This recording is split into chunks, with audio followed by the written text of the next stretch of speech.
বন্ধুরা, আমরা চার বান্ধবী হঠাৎ করে আমরা প্ল্যান করে চলে গেছিলাম চিল্কা। এবারে চিল্কার ওখানে রম্ভা বলে একটি জায়গা আছে, সেখানকার ওটিডিসিতে আমরা কটেজ বুক করেছিলাম। সেখানে আমরা আগের দিনকে যেদিনকে আমাদের যাওয়ার দিন ছিল সেদিনকে আমরা রাত্রি 10:45 ট্রেন ছিল। তারপরের দিনকে আমরা সকাল 8টার মধ্যে আমরা পৌঁছে গেছিলাম বালুগাঁও বলে স্টেশনে। ওখান থেকে আমরা অটো নিয়ে সোজা চলে গেছিলাম ওটিডিসি রম্ভা। 40 মিনিট মতো লেগেছিল। তারপরে আমরা তো ওখানে গিয়ে সঙ্গে সঙ্গে ঘর পাইনি, কেননা ঘরটা 11টার আগে দেবে না। তাই জন্যে ওখানকে আমাদের আর কি কমপ্লিমেন্টারি ব্রেকফাস্ট ছিল, পুরি, সবজি, ব্রেড, এগ, এইসব আমরা যার যেটা পছন্দ আমরা খেয়ে নিলাম। খেয়ে নিয়ে তারপরে আমাদের ঘর দিয়ে দেওয়া হয়েছিল কটেজ। তারপরে আমরা যে যার কটেজে পৌঁছে গেছিলাম। দিয়ে কটেজটা তো এত সুন্দর, চারপাশের যে অ্যাটমসফিয়ার অপূর্ব, শান্ত, নিরিবিলি, কোনো নেই, ঝুটঝামেলা নেই, ভীষণ ভালো লেগেছে। আর আমরা চারজন তো আমরা প্রচণ্ডভাবে আনন্দ করেছি, ঘুরেছি, বেরিয়েছি।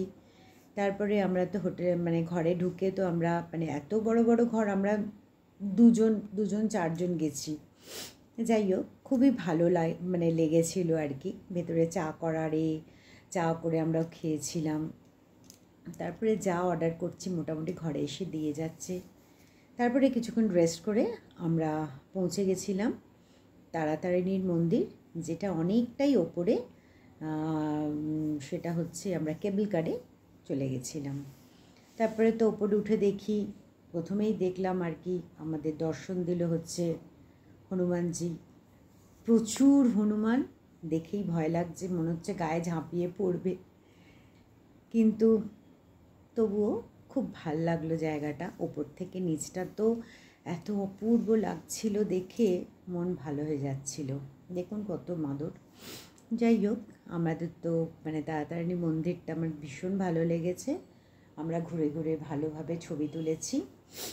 তারপরে দিনকে আমরা চলে গেছিলাম, এটাও একটা জগন্নাথের মন্দির। এখানে একটা কুলকুল করে জল বয়ে যাচ্ছে, কোথা থেকে জলটা যে আসছে সেটা ঠিক বোঝা যাচ্ছে না, কেউই জানে না, কিন্তু জল ভর্তি হয়ে যাচ্ছে, কুণ্ড মতো আর কি।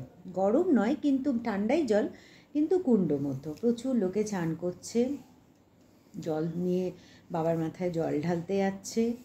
অনেকক্ষণ আমরা ছিলাম। ভীষণ পুরনো একটা মন্দির, যেখানে এত সুন্দর কারুকার্য, ভীষণ ভালো লেগেছে। আর দেখুন নীল জল, কি অপূর্ব। তারপরে ওখান থেকে আমরা বেরিয়ে আর একটি জগন্নাথ মন্দিরে গেলাম, সেটাও খুব ভালো। একবারে পুরীর জগন্নাথের মন্দিরের সাথে তুলনা করা যায়, ওরকমই আর কি, কিন্তু খুব ছোটো, অতটা বড় নয়। তারপরে দেখে জগন্নাথ দেবকে প্রণাম করে তারপরে আমরা চলে গেছিলাম চিল্কায়। চিল্কা থেকে আমরা কালীজাই মন্দির বলে একটা মন্দির আছে, যেটা সমুদ্রের মধ্যিখানে। আমরা বোটে করে চলে গেছিলাম। দারুণ, আমাদের এই এক্সপিরিয়েন্সটা ভীষণ ভালো ছিল। দারুণ, জলটা এত ভালো লাগছিল, ভরপুর জল, তার মধ্যে দিয়ে আমরা যাচ্ছি, অপূর্ব।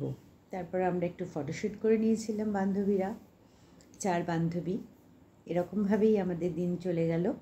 তারপরে আমরা একটুখানি ফিরে এসে আমরা একটা ওখানের যে চিল্কার একটা ধাবা আছে, খুব নামকরা, সেখানে আমরা লাঞ্চ করলাম। খুব ভালো খাবার, প্রচুর ভিড়, আর এখানকার ফ্রেশ মাছ খেলাম আমরা। খেয়ে দিয়ে তারপরে ফিরে এলাম। তারপরের দিনকেই আবার গুছিয়ে আমরা বেরিয়ে পড়লাম আমাদের বাড়ির উদ্দেশ্যে। দুদিনের ট্যুর ছিল। তারপরে আমরা ট্রেনে করে ফিরে এলাম, ঝালমুড়ি খেলাম, সবাই মিলে খুব আনন্দ করে ফিরে এলাম। আপনাদের যদি ভালো লেগে থাকে ব্লগটা, অবশ্যই সাবস্ক্রাইব করবেন।